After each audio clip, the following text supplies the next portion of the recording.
So next we're going to grab our crank arm puller. This crank arm puller is the Burley Pro that we got.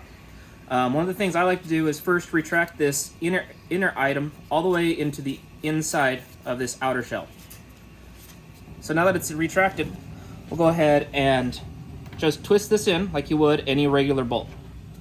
You want to make sure that you have at least half or 3/4 of the threads inside of the crank arm so that you have the best amount of ability to keep the threads safe. Next, I'll go ahead and tighten the inside area so that it becomes tight up against the shaft of the crank arm. So that that's tight, I'll go ahead and grab my 2 wrenches. Note that the wrenches that I'm using are a 14 and a 16, but depending upon your crank arm puller, these may be different.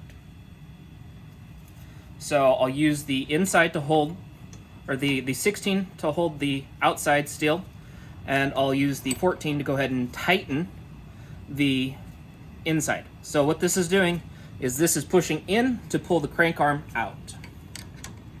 Some people will try and do this with a rubber mallet or pry it out somehow. I strongly recommend you use a crank arm puller. That's the best way to ensure you don't damage any of the parts.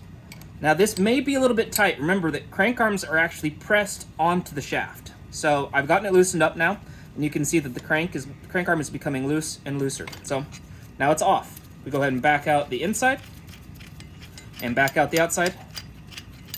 And there you go. Crank arm has been pulled off of the shaft.